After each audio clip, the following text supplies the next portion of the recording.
Bueno, hola, ¿se me escucha? Sí, vale. Hola, nada, yo antes de empezar voy a hacer una mini bienvenida. Soy Teresa, del Departamento de Humanidades del Círculo de Bellas Artes, y nada, solo queríamos decir que estamos encantados pues, de acoger esta conversación que inaugura nuestra programación del Orgullo en 2025. Desde el Círculo nos sumamos a las celebraciones del Orgullo, reivindicando el derecho de todas las personas a vivir con libertad, dignidad e igualdad. Lo hacemos desde el lugar que nos es propio, una institución cultural que defiende una cultura crítica, viva y transformadora. A través del pensamiento, el arte y la memoria colectiva buscamos contribuir a imaginar nuevas formas de comunidad, lucha y resistencia. Os voy a hacer muy rápido un poco de spam del resto de actividades que se vienen, aunque las podéis consultar la programación completa en nuestra página web. Pero bueno, hay algunas cosas chulas y no es solo porque las hayamos programado nosotros. El viernes 27 de junio va a haber un Maribingo, que es un bingo clásico transformado en una experiencia travesti, festiva y queer. Luego tenemos 2 presentaciones de libros seguidas. Casualmente en las 2 participará Puto Miquel, que ya se está haciendo asiduo al Círculo de Bellas Artes. Entonces tenemos el lunes 30 de junio Gays Malos, una historia homosexual de Hugh Lemmy, y el martes 1 de julio Nefando Imperio de Juan Pedro Navarro, que aparte de Miquel le acompañará a Mónica Morado. Luego, también gratuita pero con inscripción previa, hay una verbena literaria queer en nuestra mesa de poesía joven el 5 de julio, y en cine habrá 2 sesiones de la película Tú me abrasas el 26 de junio y el 2 de julio, que es una discusión sobre el deseo y la muerte entre Safo y la ninfa Brito Maris, y luego un coloquio con el director Matías Piñeiro. Y bueno, volviendo al acto de hoy, quería agradecerle a mi compañera y amiga Ira Ibris haber coordinado esta conversación sobre cómo construir un orgullo antifascista y queer, una resistencia que sirva como punta de lanza en estos tiempos de retroceso y de reacción, donde se criminaliza a las personas trans, se censuran los saberes feministas, se instrumentaliza la causa LGTBIQ+ desde intereses racistas y coloniales, y se extiende un discurso conservador que busca desactivar los avances sociales construidos colectivamente. Ira es militante transfeminista, pensadora marxista y miembro del área LGBTIQA+ de Anticapitalistas. También ha escrito el ensayo Mutantes y Divinas y ha compilado Las degeneradas trans acaban con la familia. Es un orgullo luchar juntas por un mundo de cuidados comunizados, géneros promiscuos y purpurina ecosocialista. Y sin robaros más tiempo, os voy a dejar con ella, que va a hacer mucho mejor trabajo de preintroduciendo el acto y presentándoos al resto de ponentes que están aquí hoy y los que van a llegar con suerte.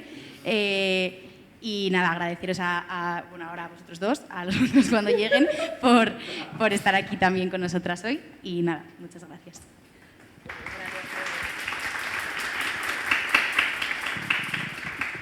Bueno, muy buenas tardes a todas y a todos. Muchas gracias por estar aquí. Pasa, pasa. Muchas gracias por estar. Ven aquí, cariño. No te preocupes porque no eres la última. Muchas gracias por haber escogido, esto es un chiste muy inner, el antifascismo queer frente al heterosexual. Bueno, podríamos hacer como 2 chistes diferentes en torno a estas sillas. Hay 2 cosas muy queers, una es la espectralidad, otra es llegar tarde. Pero ya empezamos a lo que llega nuestra compañera. Bueno, estamos en el mes del orgullo. Es un mes en el que celebramos, reavivamos y honramos la memoria de personas disidentes de género, trabajadoras sexuales, migrantes, racializadas, de clase trabajadora, en su enfrentamiento contra la institución policial. En este sentido, no podemos sino comenzar mostrando toda nuestra solidaridad y repulsa al asesinato de Abderrahim, un vecino de Torrejón de Ardoz, que hace tan solo 2 días se le fue arrebatado la vida por la brutalidad policial y racista, precisamente para plantear que estamos en la misma lucha, ¿no? De 1969 hasta ahora. Dicho esto, estamos en el mes del orgullo, pero llegamos a él con un escenario tanto internacional como nacional convulso. Por nombrar parte de este mapeo, que después complementarán mis compañeros, vivimos en medio de una ola reaccionaria, la cual viene marcada por un retroceso global a nivel de derechos que fueron conquistados por las liberaciones LGTBIQ, feministas, antirracistas y ecologistas. Vivimos además un brutal ataque mediático e institucional a las vidas trans y no binarias de la clase trabajadora, así como una instrumentalización, como comentaba Tere, de nuestros derechos y de nuestras libertades para justificar proyectos coloniales, como es el genocidio en Israel, pero también para dotar de un ensamblaje ideológico todo un clima de rearme imperialista que, por supuesto, también tiene que ver con la reordenación de los géneros y las sexualidades. En nuestras fronteras, custodiadas por concertinas, encontramos cómo las extremas derechas siguen alimentando narrativas xenófobas que, en el nombre de la protección del colectivo LGTBIQA+, pues alimentan la islamofobia y la criminalización de la clase trabajadora migrante, al mismo tiempo que avanzan en una desarticulación de los avances legales y sociales que habían podido conseguirse, por insuficientes que fueran, en cuanto a los derechos LGTBIQ. Además, vemos cómo se censura la educación sexual feminista y cómo se trata de eliminar la posibilidad misma de una vida otra a lo que cabe en lo cis y lo heterosexual. Además, amparadas por la ley Mordaza, las derechas, pero también las fuerzas reaccionarias de este gobierno, reprimen los activismos disidentes, los espacios autogestionados transfeministas, el ocio nocturno queer, como han venido denunciando las compañeras del movimiento Marica de Madrid, y generan un discurso conservador en torno a la juventud que busca reforzar los roles más conservadores de género y culpar a los movimientos feministas, queer y otras tantas luchas contra la opresión de las peores consecuencias de las crisis del capitalismo. Sin embargo, frente a esto, nosotras creemos firmemente que las disidencias queer pueden ser una gran puerta hacia procesos de liberación más amplios.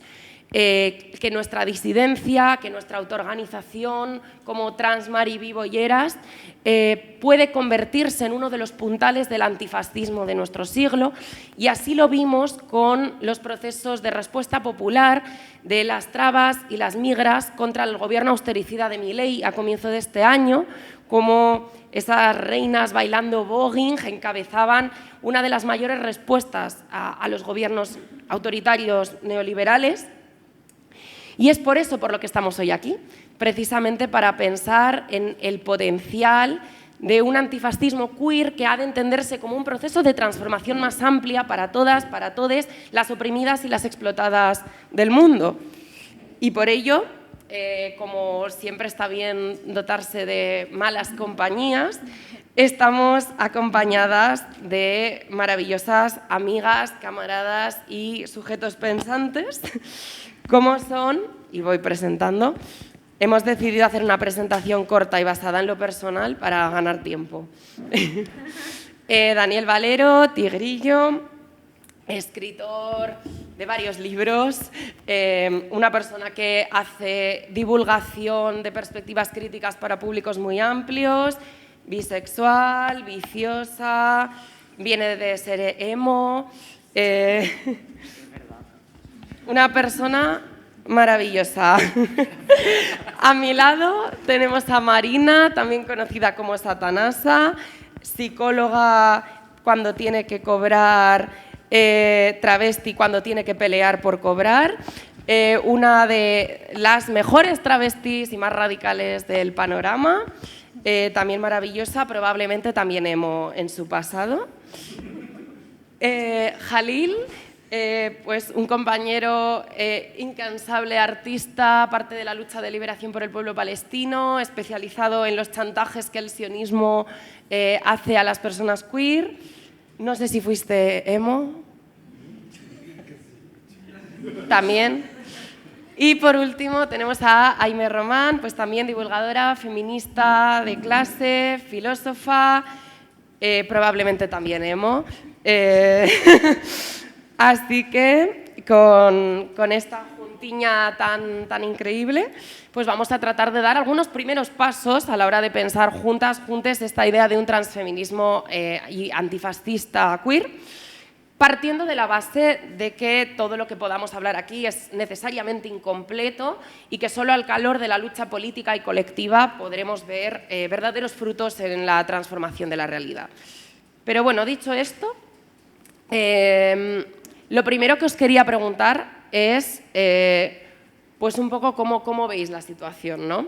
Y es fácil decir, mal, fatal, gracias, tía Loli, pero lo que me interesa es, desde vuestras propias perspectivas, desde vuestros puntos de vista, vuestras luchas, vuestras particularidades, cómo estáis entendiendo ahora mismo la situación del mundo en tanto personas queer o que forman parte de la liberación queer, pero también qué esperanzas veis, ¿no? Como cuáles son los potenciales anclajes para una respuesta que nos ofrezca un futuro mucho más deseable que el que quizás pues las instituciones nos están ofreciendo. Entonces, ¿qué veis? ¿Cómo está la cosa? Si queréis hacemos así, es poco queer, pues luego ya moveremos. ¿Empiezo yo entonces? Sí. Bueno, hola a todo el mundo. Efectivamente soy emo y tengo un Jack Skellington tatuado en el tobillo desde hace una década, pero al margen de eso, es que creo que has hecho un resumen fantástico en la introducción con todo este tema. Entonces, si vamos a hablar del diagnóstico, yo creo que ya sabemos todas, pues todo el tema de que la ultraderecha mueve el odio como una forma de utilizar chivos expiatorios para pues venderle un enemigo invisible a una población mayoritariamente obrera a la que no le está prometiendo nada. ¿Qué me preocupa a mí especialmente de toda la situación? Todo me preocupa. Pero ¿dónde lo veo yo más claro? Muy claramente en la estrategia a medio y largo plazo que es en las infancias. Sobre todo después de haber visitado en los últimos meses algunos institutos, que es lo más terrorífico que puedes hacer como persona que se dedica a estas cosas, y las compañeras que se dedican a charlas de feminismo más todavía, o sea, de ahí salimos todo el mundo llorando, absolutamente, y es en la situación en la cual no me gusta el lenguaje belicista con todo este tema, estoy harto de la batalla cultural, pero esa batalla, por así decirlo, sí siento que la llevamos la llevamos muy desmejorada. No estamos siendo suficientemente efectivas en cuanto al hecho de que a la chavalada de 15 años quien está llegando primero es esa ultraderecha y tienen ya el futuro a medio y largo plazo bastante comprometido con unos pequeños fascistas de 14-15 años que se están dedicando a llevar la LGTBIQ-fobia de una forma mucho más organizada de lo que yo, por ejemplo, la sufría cuando yo era adolescente. Yo sufría LGTBI-fobia, vale, pero la que ahora ejercen estos chavales está organizada, tiene unos lemas, tiene unas consignas que repiten aunque no se hayan parado a pensarlo, porque se la repite la estrategia digital de la ultraderecha, se la repite el streamer, se la repite el chocas y se la repite lo que vean los niños de ahora, y creo que es una parte que tenemos bastante descuidada también porque tenemos unos impedimentos lógicos, que es el hecho de que yo para dar en una charla en un instituto se lía la de San Quintín. Los padres no quieren, la asociación de padres no quiere, Vox no quiere, nadie quiere, todos son impedimentos, todos son problemas, y yo creo que es uno de los mayores problemas que tenemos enfrente. Luego, cuando hablemos de qué soluciones tenemos, pues igual desarrollaremos un poquito más en las partes de qué podemos hacer, pero yo creo que es lo que más me preocupa ahora mismo en este sentido. Bueno, hola a todos, a todes.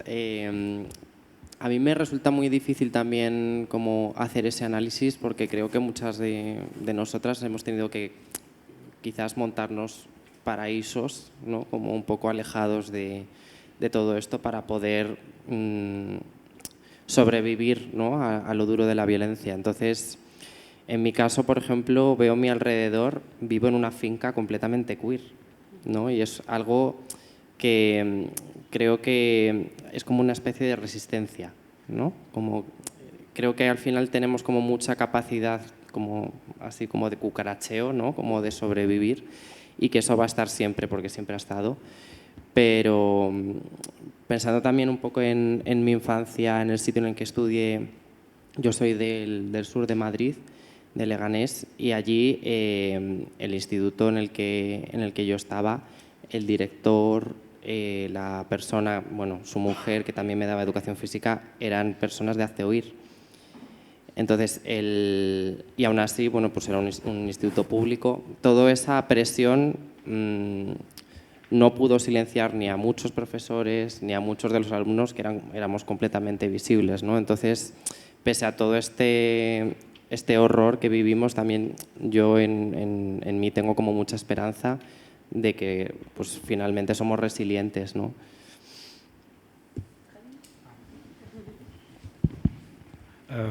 Pues yo tenía que escribir todo porque mi español no es tan bueno y para no perder ideas, pues voy a hablar primero de los espacios aquí, los espacios de arte y culturales, y después voy a hablar también de la situación fuera del Reino de España.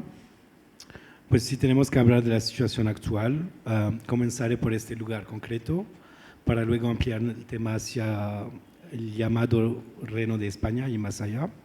Por este lugar concreto me refiero a los Círculos de Bellas Artes, donde hace exactamente 84 años, en 1941, se celebró la Feria del Libro Nazi alemán, donde los niños ondeaban las banderas nazi dentro de este edificio.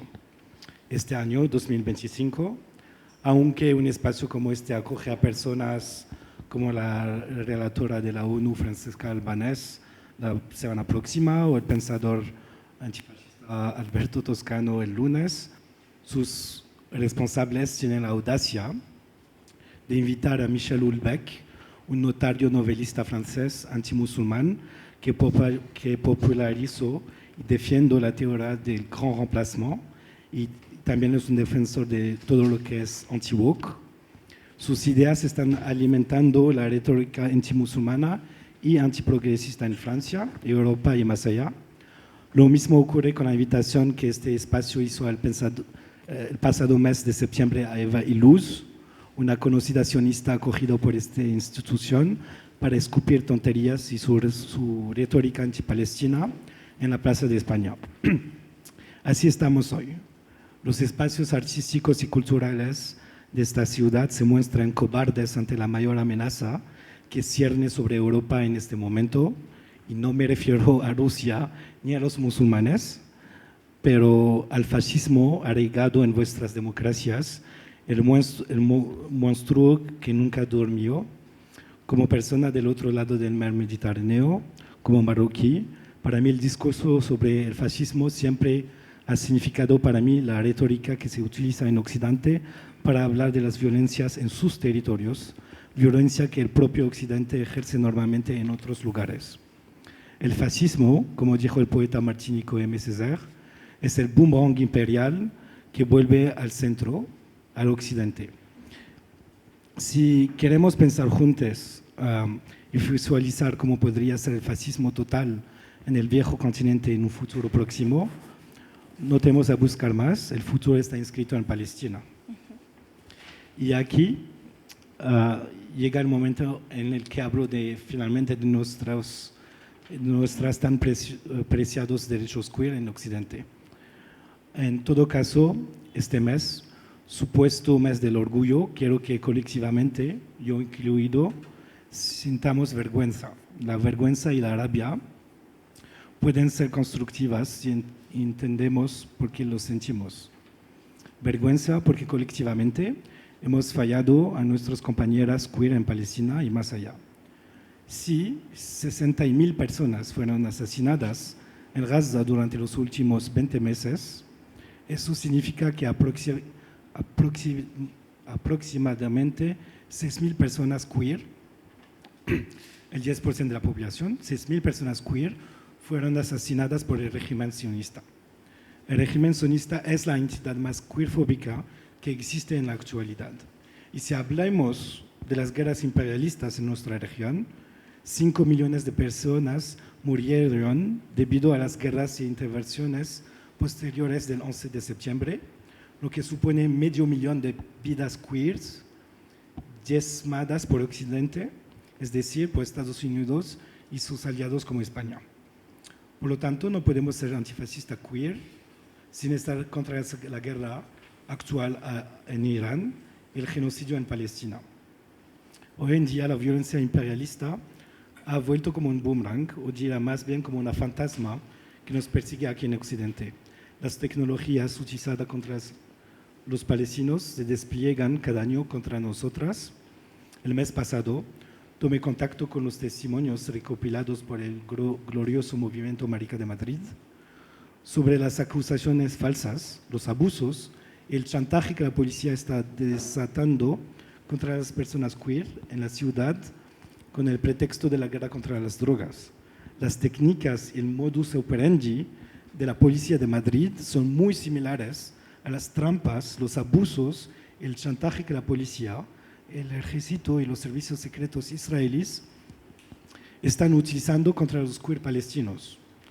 El boomerang siempre vuelve, por lo que no podemos ser antifascista y estar a favor de la liberación queer sin ser imperialista, y después vamos a hablar un poco más de qué hacer desde ahí. Está difícil tomar el relevo. Quería decir, por un lado, muchísimas gracias por habernos concedido este espacio. Muchísimas gracias al compañero por su imprescindible testimonio. Creo que es muy necesario que cada vez tengamos más voces como la tuya y la gente cada vez escuche un poquito más. A mí me toca hablar un poco más desde lo que yo conozco y desde lo que ha sido pues, mi día a día haciendo pues, comunicación política o divulgación en redes sociales, entonces hablo un poco más desde ahí. Creo que no voy a, digamos, sorprender mucho a nadie si digo que asistimos a una ofensiva reaccionaria despiadada y explícita. No voy a decir sin precedentes, porque casi siempre uno puede encontrar momentos históricos en los que se ha asistido a formas de backlash, ¿no? Que es la palabra para este tipo de fenómenos más adecuada. Pero creo que es importante entender que sí, que estamos ante una cruzada ideológica y ante una guerra cultural particularmente ardua, pero también ante un proyecto de recomposición del poder autoritario. Las extremas derechas tienen muy claro que, bueno, que el ataque a los derechos LGBTI, particularmente del colectivo trans, pues moviliza afectos reaccionarios, seduce, reconforta quizás a aquellos sectores que se sienten agraviados o amenazados ante la diferencia, ante lo que perciben como incierto, ¿no? No es casual que precisamente en un contexto de crisis económica, climática, habitacional, laboral, de sentido también o de dirección, exista esta pulsión de regresar a un supuesto orden jerárquico, estructurado, estable, ¿no? Que nos aportaba una falsa sensación de seguridad, o al menos así es como mucha gente quiere imaginar, haciendo un revisionismo que siempre deja fuera cómo vivían hace años precisamente las personas que se encuentran en los márgenes de la sociedad, ¿no? Pero me parece curioso cómo precisamente el ataque a los derechos trans en particular es la punta de lanza, ¿no? Es decir, desde estos sectores neoconservadores de género, muchas veces se habla de cómo pues, el colectivo LGBT es un caballo de Troya que consigue mediante subterfugios y hablando de derechos humanos adoctrinar y de alguna forma sí, confundir a nuestros pequeños, ¿no? Pero realmente a mí me parece que precisamente el auténtico caballo de Troya es el pánico moral antitrans, porque es la grieta por la que se van colando y se van justificando políticas que no solo de hecho afectan al colectivo trans, sino que afectan a todo el mundo y a todo el colectivo LGBT, también a aquellos perfiles, ¿no? O a aquellos sectores del colectivo que creen que van a estar a salvo porque se ajustan a unos requisitos o sí, pues a unos modelos de respetabilidad que creen que les vuelven inmunes a la LGBTI-fobia, ¿no? Porque yo soy pues el cisgay burgués que se asimila al orden heteronormado y al modelo de producción capitalista y por lo tanto no tengo nada que perder. No, sí que tienes que perder. La agenda antitrans acabamos viendo que siempre acaba teniendo compañeros de viaje curiosos o para algunos quizás impredecibles, pero no eran tan impredecibles, ¿no? Nos encontramos con que muchos exponentes de lo que a veces se tilda de lo que a veces se tacha como gender critical, pero acaba siendo en la práctica transodiante.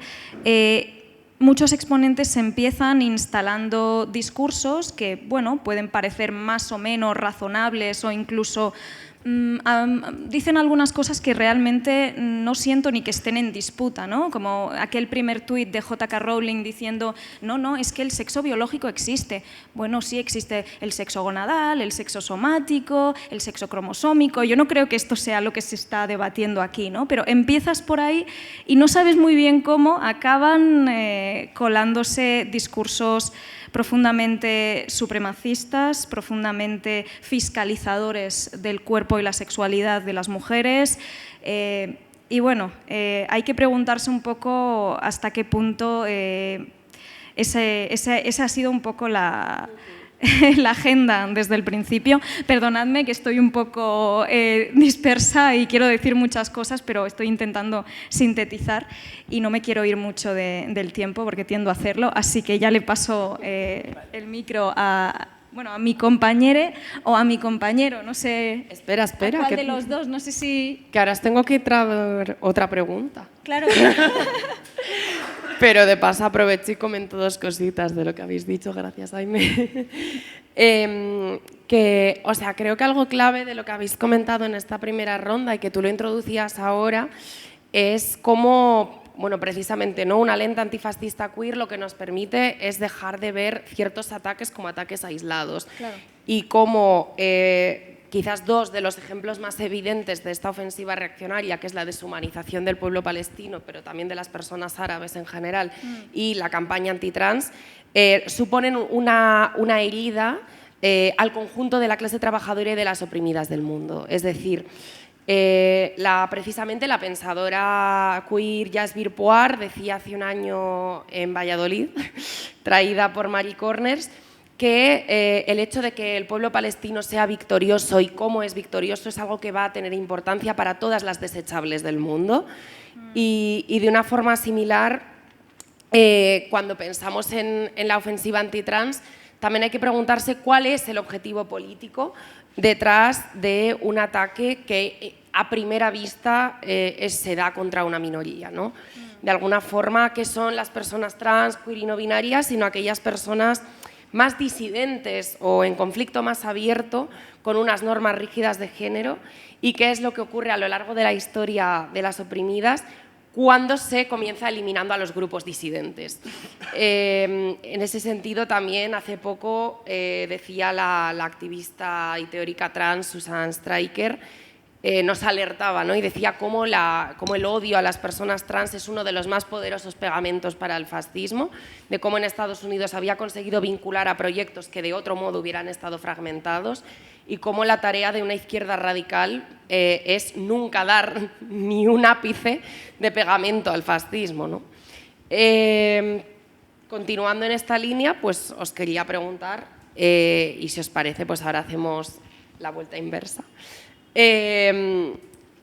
Pues, ¿qué hacer, no? Como decía Lenin, en este presente complejo, en el que, como decía Marina, también siguen existiendo ciertos brillos en el bosque, ¿cuáles pueden ser los medios organizativos, las mediaciones políticas que nos hagan avanzar en direcciones liberadoras? ¿Cuál es el sujeto político que tenemos que construir? ¿Es algo nítidamente LGTBIQ? ¿Estamos hablando de algo más amplio? ¿Cuáles son esos procesos para un antifascismo diverso del siglo XXI? todo vuestro.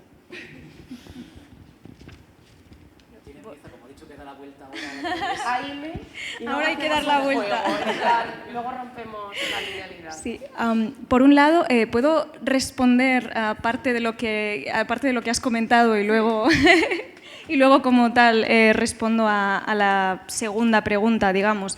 Me parece interesante esto que dices porque creo precisamente que, bueno, y esto es algo que hemos visto mucho con estos activismos liberales del love is love, se tiende a pensar mucho que la LGBTI-fobia, que la misoginia, que el supremacismo, que la xenofobia, ¿no?, proceden de una especie de odio visceral que efectivamente muchas veces sí que se acaba somatizando de esta manera, pero creo que como algo organizado tiene muchísimo más que ver, como tú ya apuntabas, con una cuestión de disciplinamiento y de violencia correctiva y ejemplarizante, y lo que temen sobre todo del colectivo LGBT, sobre todo aquel que más se sale de los esquemas rígidos de la normatividad de género, ¿no?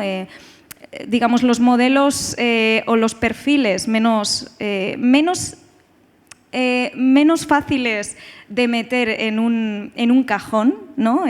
Como todas estas identidades más porosas, más ambiguas, más andróginas, que pueden desestabilizar un poco el sentido de lo que incluso es el propio género. Creo que eso genera muchísima inquietud precisamente porque estas disidencias de género y sexuales, ya digo, cuando se expresan de una forma que desborda los límites o los esquemas rígidos de lo posible y de lo imaginable, ¿no? Cuando se convierten en una prueba viviente de que se puede uno relacionar con su cuerpo de otra manera y también con los demás, puede uno vivir o expresar su sexualidad de otra manera, puede uno incluso maternar o paternar o criar de otra manera. Pueden surgir modelos alternativos de familia que se salgan un poco de lo que sería, pues ya digo, este cajón tan rígido de la familia nuclear, heteronormada. Claro, esto al final lo que hace es abrir la puerta a un despliegue de potencialidades brutal, ¿no? Y precisamente esto es lo que genera muchísima inquietud y por eso también una forma de neutralizar ese potencial político de las disidencias consiste en hablar de un destino natural y naturalizar también estas identidades que estarían más en los márgenes o que podrían ser, como decía, fronterizas, fluidas, ¿no? Precisamente la idea es decir, no, esto lo hemos visto y tiene su razón de ser, ¿no? Pero que algunos activismos no binarios piensan el no binarismo como una especie de tercera identidad natural, como algo ontológicamente distinto a ser hombre o mujer, y por lo tanto ahí lo que estás haciendo precisamente es naturalizar también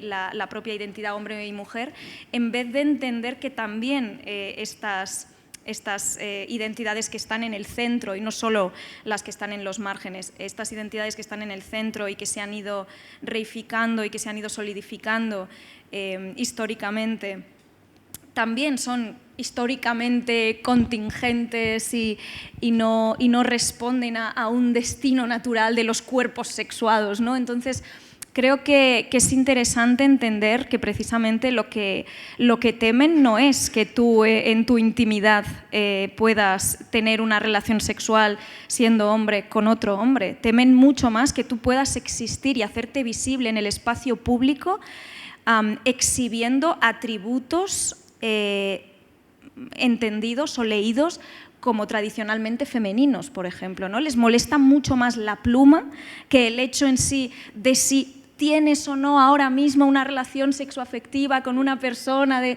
tu mismo sexo-género, ¿no? Creo que es importante ir por ahí un poco, ¿no? Decir, vale, lo que más temen es precisamente esa desestabilización de un orden sexo-género que quieren vendernos como como rígido, fijo, natural, inmutable.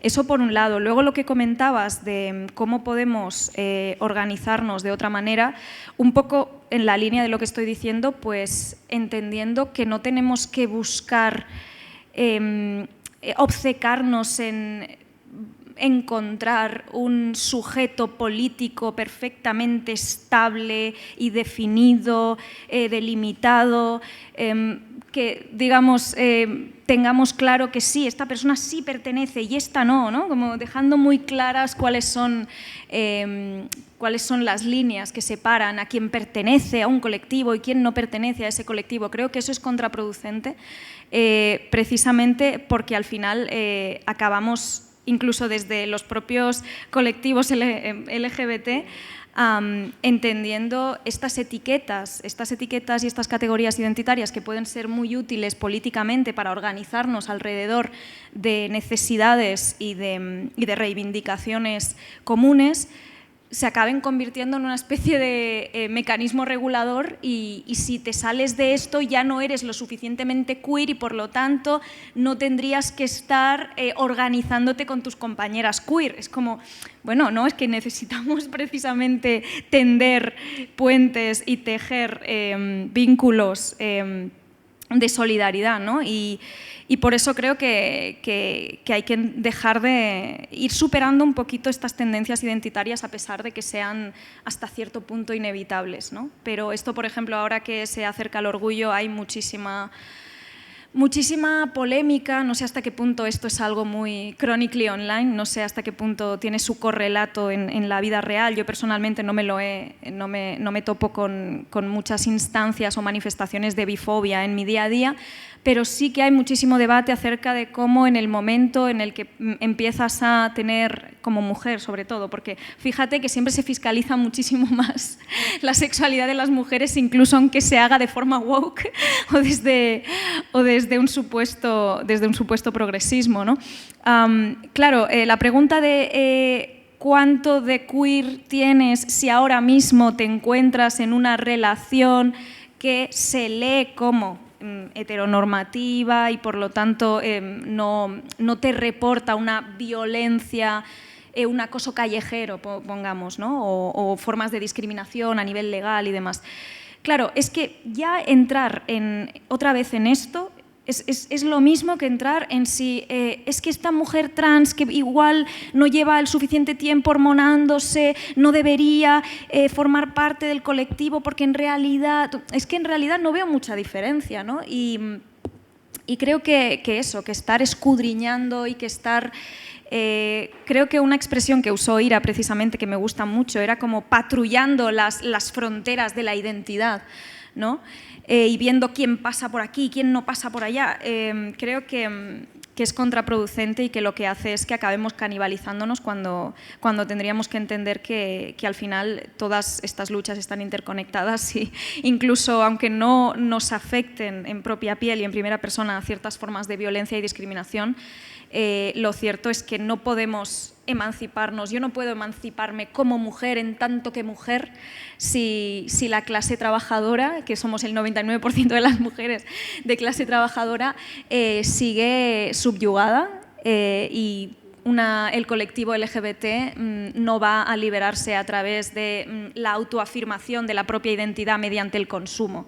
Entonces, yo creo que necesitamos poco a poco ir sanando algunas heridas. Creo que durante el anterior ciclo político, podemos decir, se produjeron... Vamos, sí, perdón. ¿Veis por qué a mí no se me puede dejar, a mí se me tiene que cronometrar, disculpadme. Pero bueno... Sí, es que de verdad pierdo la noción del tiempo y acabo metiendo todos los temas como en la misma intervención. Lo siento mucho. Le paso ahora ya la batuta al compañero. Puedes que la diferencia entre decirle algo y enseñarle el papel delante de todo el mundo era inexistente. Pero ha sido divertido. También si hablo más de 5 minutos me digas, ¿vale? Hablando de qué hacer, en este sentido voy a hablar un poco más de Palestina, como siempre. Y tú hablabas antes del cuerpo político, un sujeto político, y yo lo que voy a proponer es Palestina como cuerpo y sujeto político que puede ponernos todas juntas en este sentido. Y pues qué hacer y cómo no estar lleno de rabia y amor en esos momentos urgentes. En primer lugar, si hay algún trabajador cultural o artístico en esta sala, y más aún si trabaja aquí, por favor, asuman la responsabilidad de su programación, llamen la atención a quienes la diseñan, ya sea Valerio Rocco Lozano o el Papa, deben exigir que rindan cuentas por las ideas que esos espacios y personas están promoviendo. Si pueden, rechacen las ideas fascistas, que con eso me refiero al fascismo en su sentido más amplio, cualquier discurso o posición que sea antimusulmana, antitrans, antipopular, y por último, pongan el cuerpo. Con esto me refiero a que acudan a manifestaciones contra la guerra en Irán, por ejemplo, pero también contra protestas antitrans, como la que vamos a ver en El Sol, el sábado a las 12. Hay una contramanifestación ahí también. Únanse a un Ateneo, a un partido eso no salga, sí. O a una organización o a una asociación de vecinos o un programa de apoyo mutuo, organizar la rabia poniendo el cuerpo y la mente junto a otras personas con ideas afines es la única forma de no sentirse impotente y abrumado por las enormes tareas que nos esperan. Lo principal que he aprendido con la acampada por Palestina es que colectivamente tenemos poder y que el poder proviene de unirnos, intentar cambiar las cosas y también fracasar.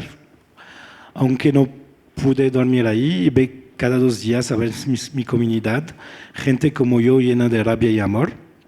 Una cosa que Palestina no ha enseñado es que ninguno de nosotros es libre hasta que Palestina sea libre. Y de ahí viene la idea que Palestina está en todas las partes, en cada opresión y sistema de explotación que vemos, desde el discurso reaccionario cristiano sionista hasta el discurso TERF, pasando por el imperialismo en el Congo o la crisis de la vivienda. Todo puede relacionarse con Palestina de una forma u otra. Palestina en este sentido desborde, y como cuerpo político, como sujeto político, Palestina es imperfecta, divina y queer. Como dije a mi compañera y amiga Natasha Dillon el año pasado aquí mismo en Círculos de Bellas Artes, nuestros deseos de libertad es una lucha planetaria que va más allá del Estado-nación. Los Estados-naciones son nuestras prisiones. Debemos liberarnos de ellos y de sus leyes de propiedad. Cuando cantamos y escuchamos Palestina libre, imaginamos un mundo que no considera la tierra, el agua o el aire como propiedad privada y asentamientos, sino como relación que hay que cuidar. Cuando vemos la destrucción de Gaza, también vemos las ruinas del antiguo orden colonial en África, en Asia y América, porque Palestina está en todas partes. Los luchadores y luchadoras por la libertad, los mártires, los amantes, los sanadores y los soñadores están también en todas esas partes. Cuando hablo de Palestina, y os invito a hablar y pensar sobre Palestina como punto de partida hacia una lucha verdaderamente internacionalista. Quizás no internacionalista, porque también hay dentro internacionalista la palabra nación, sino como una lucha intercomunalista en este sentido. Quiere que veamos nuestras luchas como luchas conectadas, no para diluir nuestras respectivas causas, sino para comprender que ninguno de nosotras está libre hasta que todos lo sean.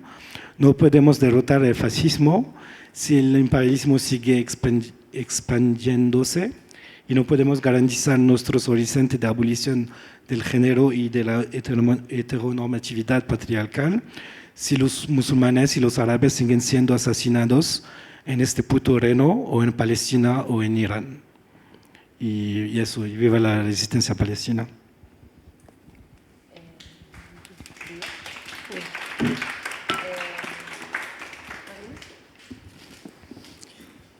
Estaba pensando un poquito en todo esto de qué podemos hacer, ¿no? Y uniendo un poquito también como con lo que estaba diciendo la compi de el tema de ser visibles y ser sujetos como de esto se puede hacer, ¿no?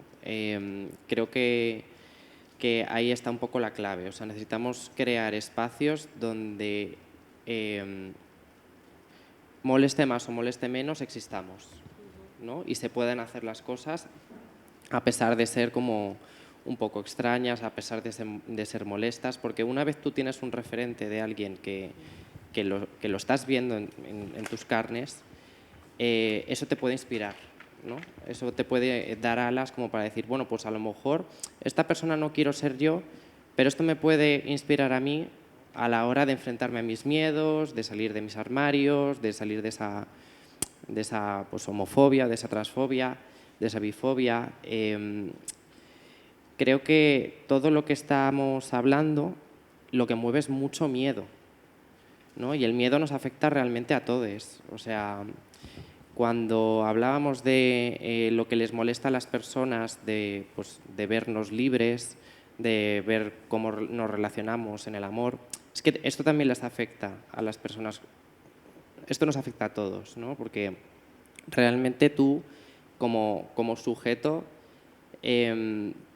puedes desear más allá de lo que crees que estás deseando, ¿no? O sea, puede que de repente pase una persona por delante y encuentres algo de, por ejemplo, de atractivo, ¿no? En esa persona que a lo mejor es disidente, y eso te da rabia, ¿no? Porque tú tienes una homofobia o tienes una bifobia interiorizada, y eso a mí como persona trans me ocurre bastante a menudo, ¿no? O sea, como decir, vale, esa persona que a lo mejor está siendo un déspota o está siendo como está teniendo un discurso de odio, de repente siente atracción hacia mí, y ahí se produce un conflicto muy grande, ¿no? Entonces, ese conflicto ya no es mío, es tuyo, ¿no? Y es un poco generalizado.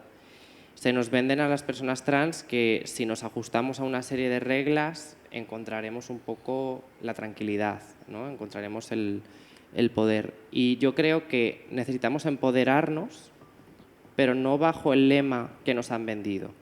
O sea, yo como voy a decir mujer trans, pero no soy una mujer trans, ¿vale? Soy algo más complejo. Yo como socialmente una mujer trans, a mí se me vendió que si yo hacía una serie de cosas, yo iba a obtener como poder y estatus, ¿no? Como de alguna manera una tranquilidad. Iba a poder tener, pues a lo mejor formar una familia incluso, ¿no? Que es como el reto parece la existencia humana, ¿no? Seguir reproduciéndote. Yo no sé con qué me voy a reproducir ya, pero soy estéril. Entonces, claro, empiezas como a entrar como un poco en ese círculo, ¿no? O sea, yo empiezo a ver, yo en mi adolescencia era una persona que me sentía bastante libre, pero empiezo a ver, cuando me empiezo como a pensar, empiezo como a buscar qué tengo que hacer, como, porque no me siento cómoda, ¿no? Encuentro como que de repente tengo que ir como al hospital, ¿no? Porque parece que, pues, vale, tienes dudas acerca de si eres trans, pues tienes que ir al médico de cabecera. Yo me sentía como súper robótica con todo esto. Y el médico de cabecera no sabe muy bien qué hacer contigo porque tienes una enfermedad un poco extraña, que es transexualidad, ¿no? Entonces, claro, tampoco es una enfermedad, entonces estoy incómodo. Entonces le paso la pelota a otra persona o actúo en lugar de en base a criterios definidos, pues en base a lo que me sale a mí de ahí dentro, porque creo que tengo que hacer esto. Y te llevo al psiquiatra, ¿no? Esto es una práctica que incluso a día de hoy ocurre continuamente. Entonces pasamos por psiquiatría y en el psiquiatra se nos hacen pues, una serie de preguntas, bueno, pues un poco de los 60, ¿no? Como acerca de si somos transexuales verdaderas o no, ¿no? Entonces, bueno, pues completamente misógino, completamente machista y me acuerdo de que iba yo con mucho miedo en esos momentos porque mi madre, que está aquí, hola mamá, me decía, pues a lo mejor, porque claro, tampoco sabíamos muy bien cómo gestionar esto, pues a lo mejor tienes que impostar feminidad, a lo mejor tiene, ¿no? Entonces, con estas cosas como que de repente se te va poniendo un poco la semillita cuando yo era una no binaria absurda, o sea, no se sabía muy bien qué... Y yo estaba a gusto con eso, pero había algo que me daba curiosidad. Entonces se te empieza a meter ahí un poco la semillita de que si haces lo correcto, si eres para los demás más entendible, pues de alguna manera serás más querida, serás más deseable, serás más respetada. Y si te preguntan el psiquiatra, oye, ¿tú de pequeña jugabas con muñecas o jugabas al fútbol? ¿No? Y es como una manera como de reafirmarte como algo. Claro, de repente yo pintaba, que es la cosa como más no binaria, que dices, ¿qué hago con esto? Y pensando, decía, joder, ¿cómo me gustaría estar al otro lado? Y ser yo la que haga las preguntas. Porque qué mal lo estoy pasando. O sea, y creo que esto no es un dolor mío, ¿no? Como que es un dolor continuo. Un poco enfurecida de rabia, yo estaba con el bachillerato, tal, acabé entrando en psicología y ahora me dedico a tratar solo a personas LGTB, en concreto personas trans. Y ya me ha pasado más de alguna vez que me han pedido informes para verificar la transexualidad de la persona que tengo delante. Pues soy un detector de transexuales, ¿no? Como esta persona dice la verdad, esta no. Al final todo esto es muy maquiavélico, pero lo que creo que necesitamos es poder. Porque si yo estoy dentro del sistema, aunque el sistema haya que erradicarlo, yo puedo dar todos esos informes, por ejemplo, y puedo combatir desde dentro. Puedo empoderar a esas personas que de alguna manera están completamente perdidas en muchas ocasiones o tienen mucho miedo, porque todo esto al final es que nos va minando completamente la moral, no tenemos autoestima. Escuchamos todo esto que hemos dicho, yo ahora me salgo a la calle, ¿no? Es que esto es nuestra vida, esto nos afecta a nosotros, a nuestros amigos, incluso a mis padres. Mis padres han tenido que salir del armario como padres de personas no binarias, porque encima tengo una hermana también no binaria. O sea, esto ha sido un festival, no sé, los gametos estaban un poco intercambiados. Entonces, creo que necesitamos poder, necesitamos referencias, necesitamos visibilización y eso, yo pienso en mi adolescencia y existía mucho menos. O sea, el término no binario no existía, existíamos las gender fluid, que también es una cosa como que me gusta mucho porque es como, ¿dónde la metes? ¿No? Y a medida que me he hecho mayor, he entendido que lo que se me prometía como estabilidad a través de lo femenino no me ha traído felicidad, me ha traído mucho sufrimiento, porque nunca vas a ser lo que los demás esperan, porque siempre vas a ser trans, por muchas operaciones que te hagas, por mucho que intentes fingir tu voz, por mucho que intentes, ¿no? Siempre vas a ser la otra, siempre vas a ser la chica sospechosamente alta que tiene la voz grave. Y ha llegado un punto en el que me he hartado, tía. O sea, de repente ha sido como, creo que tengo que hacer lo contrario. Entonces estoy empezando a molestar otra vez, ¿no?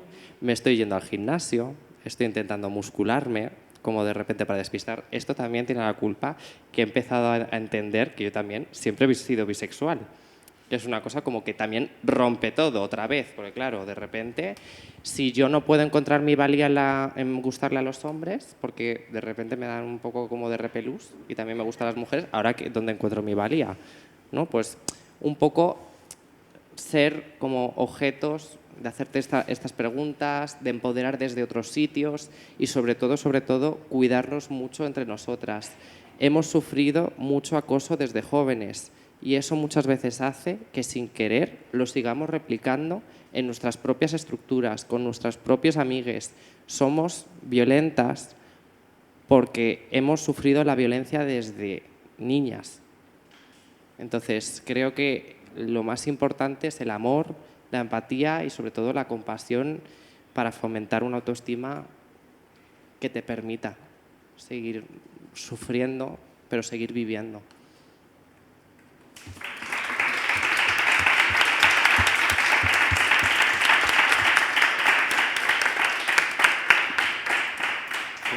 Me ha encantado tu testimonio, qué guay y qué bien explicado todo, súper necesario, qué bien, qué maravilla. Yo por mi parte, pues aparte de estar súper de acuerdo con mis compis, retomo un poco de lo que dijo Aime y me hago la pregunta, ¿qué hacemos ahora desde los activismos LGTBIQ+, para enfrentarnos a toda la situación que tenemos ahora mismo? ¿Qué dirección vamos a tomar? ¿Qué pequeñas acciones podemos empezar tomando las que estamos pues en el fondo del tema? Y yo siempre, últimamente, lo reduzco mucho pues, a dos puntos un poco clave que son pues, la solidificación de las alianzas interseccionales y la ampliación de nuestro sujeto, que es un tema que también trataba un poco Aime y que de hecho hablamos un poco cuando yo fui de invitado a su maravilloso podcast, que os recomiendo muchísimo, lo podéis buscar en redes. Y que pasa también por explicarle a toda la población que todo el activismo que hacemos, toda esta lucha, realmente no es una cosa solo de independencia y liberación LGTBIQ+, que por supuesto también, sino que es una lucha que también es por ellas mismas, por mucho que no lo entiendan, a todas las personas que se ven tan ajenas de la comunidad y del colectivo y que realmente viven exactamente igual de oprimidas por el sistema sexo-género y por sus absurdas expectativas físicas, sociales y de comportamiento para absolutamente todo el mundo. El género es un negocio, los cachivaches de depilación para ellas y las masculinizaciones faciales y los esteroides y los batidos de proteína que yo podría o no consumir, no voy a hacer declaraciones, son un negocio millonario en base a una opresión que persigue absolutamente toda la población y eso afecta pues desde a la persona más queer de España hasta a tu tía Loli, que le hemos mencionado al principio de la charla, que está fatal, gracias por algo, por el género, es todo el tiempo. Entonces yo creo que es una de las cosas que tenemos que hacer entender, que el sujeto de nuestra lucha es tan tremendamente amplio que al final es literalmente todo el mundo. A las que nos dan de hostias es a nosotras, pero afecta absolutamente a todo el mundo. La forma de visibilizar esto, evidentemente que a veces suena contradictorio porque tenemos que hacer un activismo amable, entre comillas, para que todo el mundo quiera unirse, pero al mismo tiempo que sea radical y no se base en pasarnos todo el año celebrando que hace 20 años se aprobó el matrimonio igualitario, que ya lo sabemos, y que es muy bonito y que sí, que está muy bien, que la gente se quiere, de qué le sirve a una persona trans que se aprobase el matrimonio igualitario hace 20 años, o a la persona no monógama, o a la que tiene 37 parejas y el sistema le dice, pues no, cariño mío, te vamos a forzar a que elijas una para que legalmente produzcáis juntas de X manera. Tenemos que hacer un activismo que intente alcanzar a toda esta población, pero que al mismo tiempo no descarte nuestros objetivos finales, que tienen que ser rupturistas con esta persecución. Y una de esas formas es pues, esa persecución de unas alianzas interseccionales que van más allá de lo interseccional, porque nuestra opresión al final es para todo el mundo la misma, para todos los colectivos a los cuales se nos llama minorizados, pero que realmente somos una mayoría de la población. O sea, el verdadero colectivo minoritario es Elon Musk, es Donald Trump, son esos señores ricos y poderosos que tienen en sus manos los medios de producción y los medios de comunicación y las plataformas de redes sociales, pero claro, como tienen el poder, parece que solo se puede reproducir una imagen del mundo a su imagen y semejanza. Realmente con estas alianzas acabamos alcanzando toda una población de forma que, como no podemos bombardear la sede de Twitter, yo al menos no, porque no sé fabricar una bomba, yo soy de letras, como no podemos bombardear la sede de Twitter, ahora se llama X, pero si él puede hacerle dead naming a su hija, yo le puedo hacer dead naming a su empresa. Como no podemos quitarnos de en medio toda esta problemática que es inherente al propio funcionamiento del sistema capitalista, no podemos evitar que existan discursos de odio, no podemos evitar que se lancen estos discursos por redes sociales, por medios de comunicación. Lo que tenemos que hacer es crear el clima en el cual estos mensajes, aunque se lanzan, no calan, porque hemos creado una película protectora que hace que reboten. Si hemos creado una alianza en la cual, cuando van a desahuciar a tu vecina de 80 años del pueblo, de su casa de toda la vida, y las que están en la plaza gritando para evitar que venga la policía y eche a hostias a esa pobre señora son las queers, las racializadas, las migrantes, que a veces parece que se nos carga de responsabilidad. Yo pienso mucho en esos señores que cada vez que pasa una desgracia en el mundo dicen ¿y dónde están las feministas? Que parece que se tienen que encargar de todo, las pobres mías. Pero es verdad que si ponemos un poco en práctica esta unión interseccional entre todos los colectivos minorizados y creamos una red que alcanza también a esa clase obrera, que es casi la totalidad de la población, creamos una película protectora en la cual el medio de comunicación ya no le puede vender que la persona queer es malvada, peligrosa y viene a quitarle la pensión de su abuela y a corromper a sus hijos, porque sabes perfectamente que son esas aliadas que están evitando que tú te quedes en la calle. No tendríamos que evitar que nadie se quede en la calle para tener unos respetos y derechos mínimos, evidentemente, pero si estamos hablando de una estrategia a seguir, yo creo que empezar por ahí, por unirse a movimientos asamblearios, a las asociaciones de barrio, a las asociaciones, como también ha dicho el compi, a todas las asociaciones vecinales, porque el tejido asociativo en lo local y en lo pequeño es lo que crea la estructura para que se soporte todo lo que hay encima. Con ese pequeño acto ya empezamos el movimiento de la rueda que evita que desde arriba puedan comerle la cabeza a los que están abajo para que nos matemos entre nosotros mientras ellos se ríen tranquilamente desde la sede de Twitter. Pues, entonces, yo creo que son un poco las estrategias que tenemos que empezar a seguir y yo creo que al menos además tiene esa parte positiva en la cual todo el mundo podemos sentir que podemos hacer algo. Empezar a tirar, no desde lo individual, a intentar colectivizarnos un poquito, que yo creo que también lo repetimos mucho, pero es parte de la clave. No me va a quedar yo sin aplauso. Sí, total, ¿no? Yo creo que podemos hablar de un proceso doble.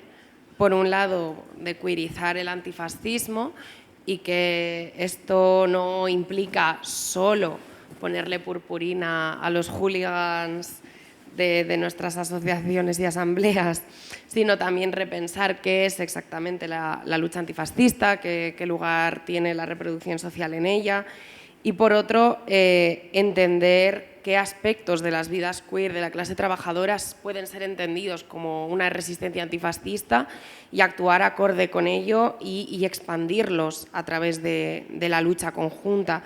Marina comentaba esta idea, ¿no? De dentro de las vidas queer existen momentos y prácticas que reproducen vidas que el sistema querría que no siguiesen felices y con vida, y eso es algo que podemos convertir en una herramienta de lucha más amplia.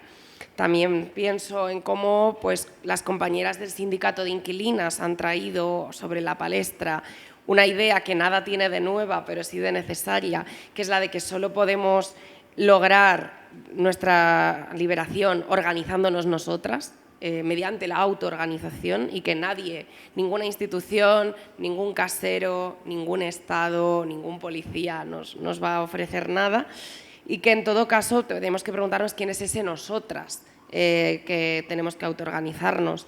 Como ya habéis comentado, creo que los transfeminismos durante décadas han puesto una idea en el centro, que es la de que nuestro sujeto no se constituye en base a lo que somos o a lo que siempre hemos sido, sino en cuál es nuestro programa, cuáles son esos aspectos que queremos que el mañana haga florecer, qué tipo de mundos queremos gestar juntas. Es en ese sentido en lo que os quería preguntar un poco como cierre, y después pues, podemos igual conjurar todos juntos. Cuando pensamos en esos futuros deseables que nuestras luchas deberían de poder ser laboratorio, ¿qué os imagináis? Quizás pueda parecer una pregunta más bien especulativa, pero sí que me parece importante recalcar que la especulación no tiene nada de antimaterialista, que precisamente es partir de unos fragmentos de lo concreto, de lo que hoy conocemos, de los conflictos dados, para poder trazar juntas una imagen vívida de las últimas consecuencias de aquello por lo que hoy estamos organizadas o por aquello por lo que hoy estamos luchando. Entonces, ¿cómo os imagináis un futuro en el que la lucha antifascista queer ha sido victoriosa?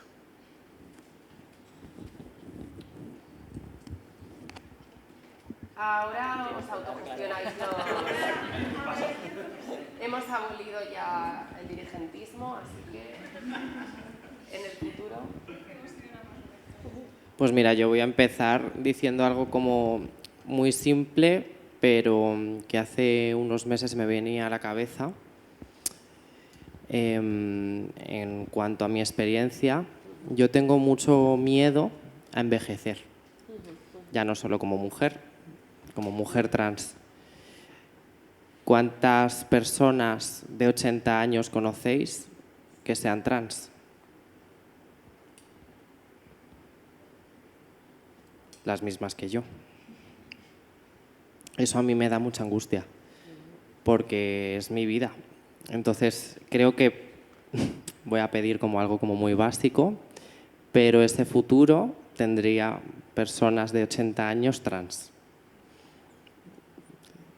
Es bastante horrible lo que estoy diciendo, pero a mí me aterra, porque yo no sé cómo va a envejecer mi cuerpo, yo no sé cómo va a ser mi jubilación, yo no sé cómo, si estoy completamente como alejada, ¿no? Como de todo este circo que nos han montado, de lo que debe de ser una vida.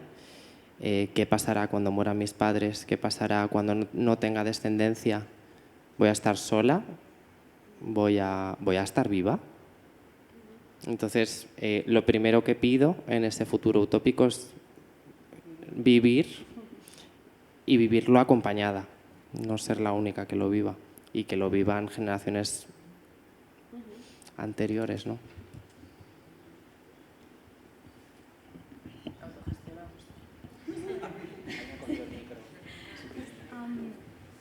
Estaba pensando... ¿Se me oye? Sí, bueno, se oye igualmente, creo, independientemente.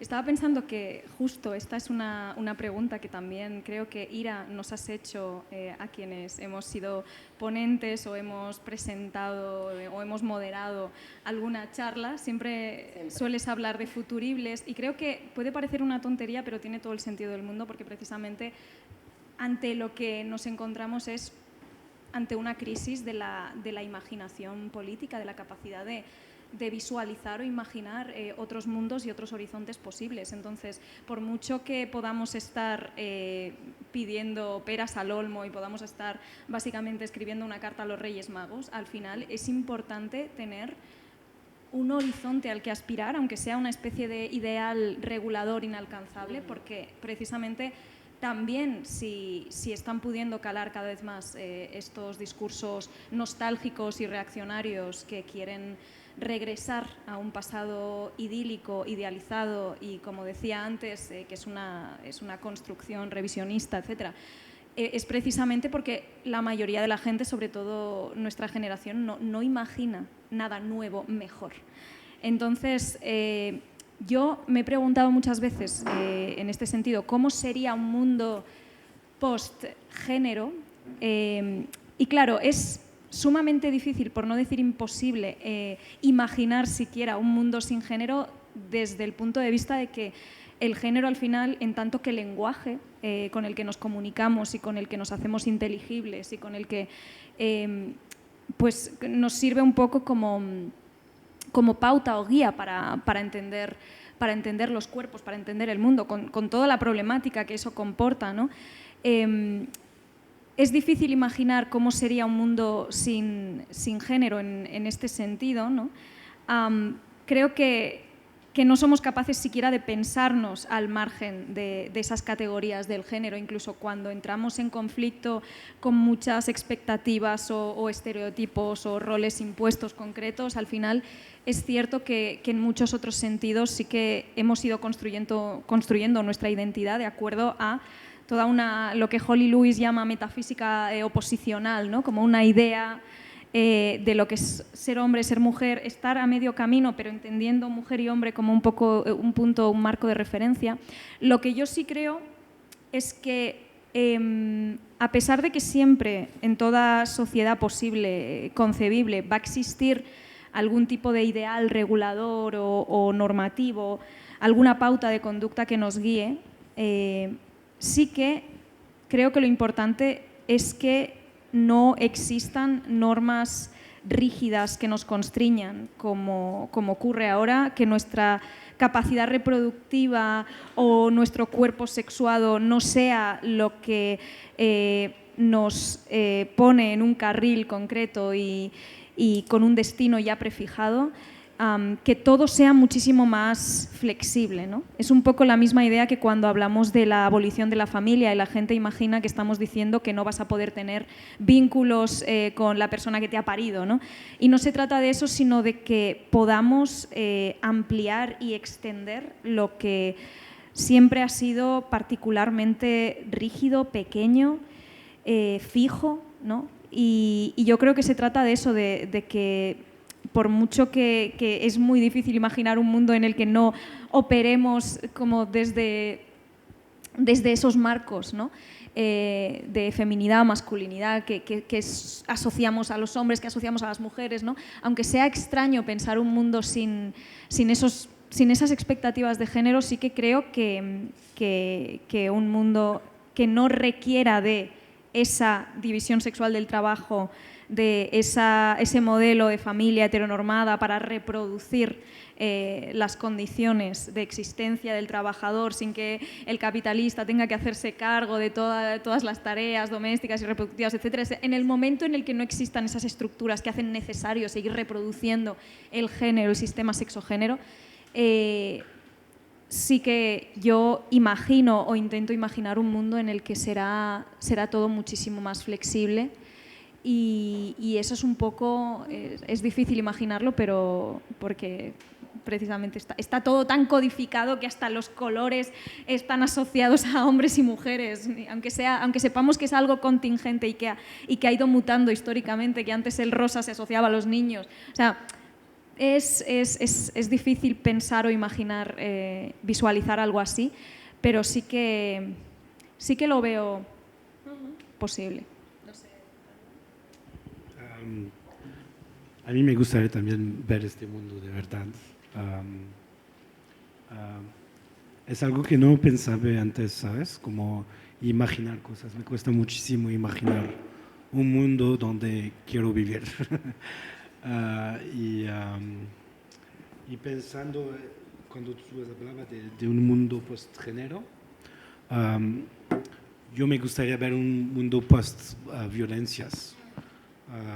Mundo post-violencias, de post-violencia organizada, en este sentido. Porque no pienso que la violencia, como venir en el mundo es un acto violento y existir es violento. Y en este sentido no pienso que la violencia puede desaparecer, pero pienso realmente que la violencia organizada puede desaparecer si los Estados-naciones desaparecen. Y estoy pensando especialmente en un libro de Comité Invisible de Francia, donde hablan de un mundo donde la guerra será una guerra civil, como civilizadora, donde las formas estéticas específicas de tener conflicto con las otras personas serán un poco más poéticas, un poco más no algo que se va dentro del cuerpo, pero que se exterioriza de una manera estética en este sentido. Y quiero vivir en un mundo donde la gente no se muere en el Mediterráneo y en agosto la gente se va a nadar en el mismo lugar donde la gente se muere. No quiero vivir en un mundo donde la juventud marroquí quiere salir de Marruecos y esas cosas. Y bueno, pues es un poco lo que hemos dicho. Yo creo que para imaginar el mundo en el que queremos vivir tenemos que tener tiempo para imaginarlo. O sea, quienes tienen tiempo y quienes están decidiendo cómo va a ser nuestra vida dentro de 5 o 10 años y tienen planeado todo lo que va a pasar y va a funcionar en el mundo, son estos señores que tienen todo el dinero, que tienen los medios de producción y que lo tienen todo. Nosotros, mientras tanto, defendemos mucho el arte y la cultura por un motivo, que es el lugar donde podemos intentar imaginar escenarios venideros, escenarios utópicos y escenarios medios posibles, a través de la literatura, a través del teatro, a través de las representaciones audiovisuales, pero si no tenemos los medios, no tenemos la forma, no tenemos el tiempo, y si estamos siendo las más precarias y trabajando de 9 de la mañana a 9 de la noche y no tenemos siquiera tiempo para pensar en qué vamos a comer mañana, pues tampoco tenemos tiempo para idear un mundo utópico con todo lo que eso conlleva y con todo un sistema de organización social que conlleva muchísimo trabajo. Entonces, igual lo primero que deberíamos hacer también es centrarnos en esa forma de volver a reconquistar nuestro tiempo, que es lo que en este sistema se nos ha robado, porque si lo tuviéramos es cuando seríamos peligrosas de verdad. Bueno, yo creo, como por concluir, que si hay una promesa deseante que la liberación queer contiene, como algo no realizado todavía, es la de construir un mundo en el que nadie sea desechable, ¿no? Y que esta es justamente la fuerza combustible de los fascismos, la de tener la capacidad de construir vidas como desechables frente a la opresión del capitalismo racial. Y creo que es por ello por lo que, si nosotras estamos comprometidas o queremos abrazar un antifascismo queer, precisamente tenemos que tener siempre presente esa promesa de no desechabilidad y, en consecuencia, organizarnos y responder juntas frente a todo intento de vulnerabilizarnos por parte del sistema en esas coordenadas, ¿no?, de desechabilidad. Y gracias.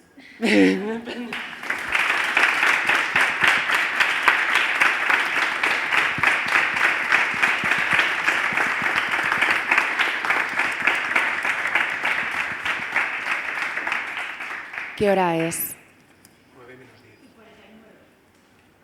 Igual nos da tiempo de escuchar a una, como mucho, 2 preguntas cortitas.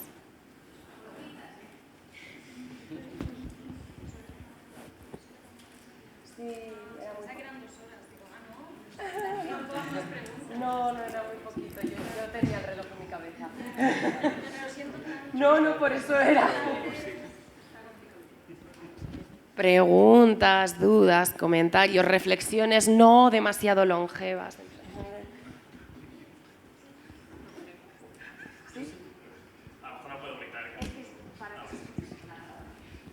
Yo solo quería hacer una pregunta súper cortita a Satanasa.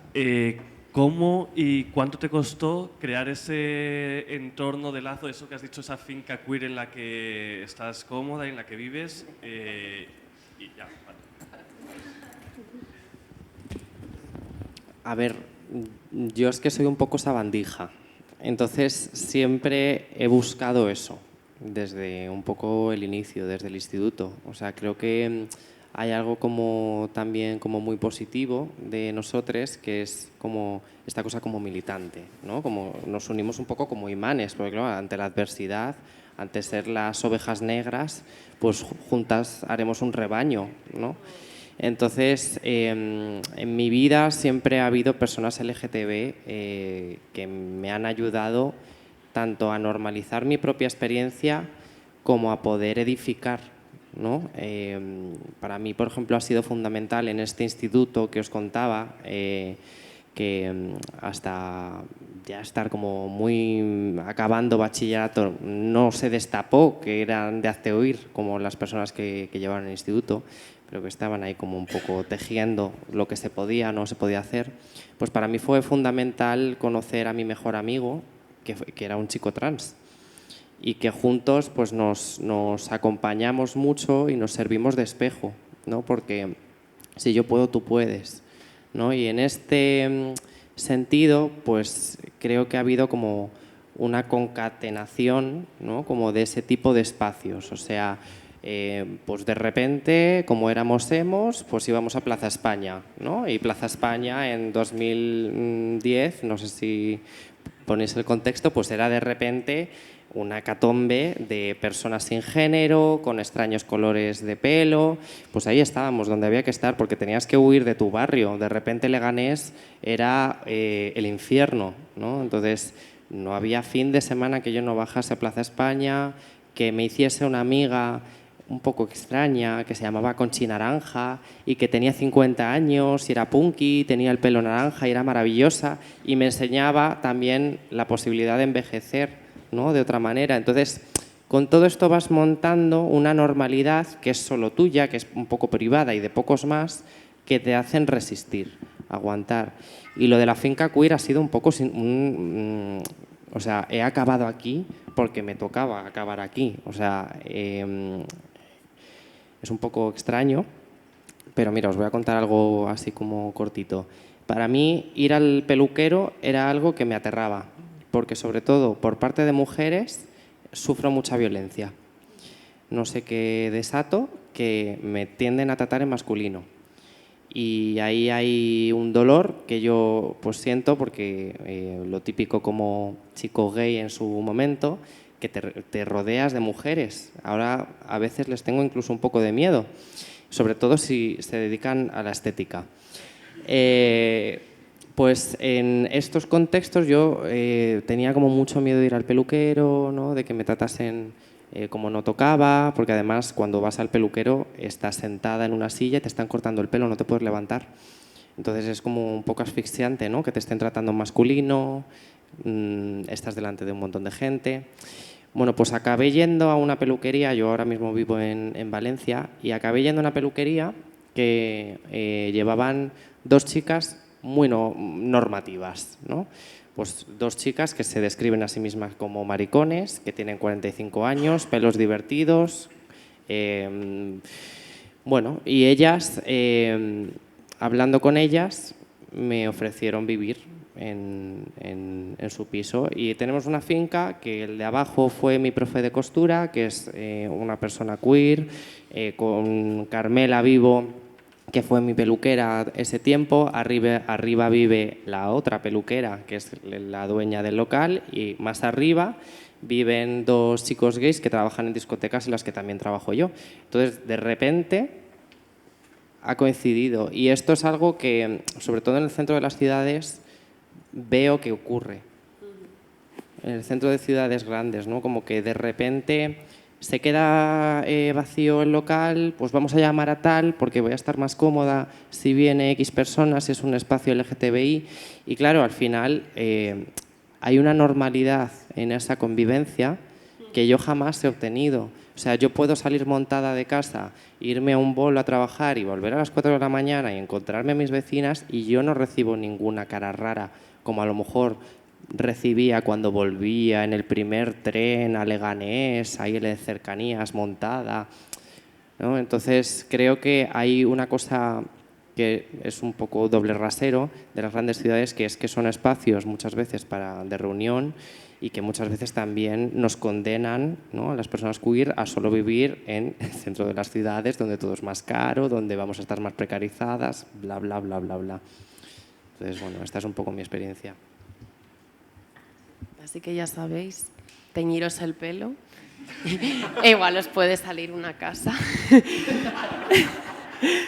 No, pero me pareció interesante plantear que justamente, ¿no?, cuando se empezaban a aprobar las órdenes ejecutivas antitrans en Estados Unidos, la Laverne Cox dijo, actriz y vocal de los derechos trans, dijo algo muy interesante, que era, bueno, entiendo, hermanas, que estéis muy preocupadas, pero también basculemos históricamente. Esto ya lo hemos conocido como comunidad. Hay muchas genealogías de resistencia y de liberación en las que apoyarnos. Y un poco, esta es lo que yo pensaba, es una historia muy antigua.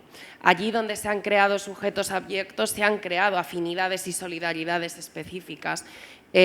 Y esto puede ocurrir tanto entre las raritas de un instituto como podía ocurrir en las coordinadoras de marginados contra la ley de vagos y maleantes, por supuesto con una dimensión organizativa mayor, pero como que de alguna forma creo que de esto va también el antifascismo queer, de ser capaces de buscar como unas coordenadas, unas afinidades, unas solidaridades a partir de las cuales nos organizamos contra un enemigo común, y que efectivamente pues, pueden construir momentos mucho más respirables en momentos difíciles, y que yo creo que ya puestas lo que tocaría es esos momentos respirables, saber llevarlos a la lucha para ampliarlos como una posibilidad para muchas más personas, ¿no? No sé si tenemos ¿Alguien más? ¿Nadie? Bueno, pues muchas gracias. La lucha sigue.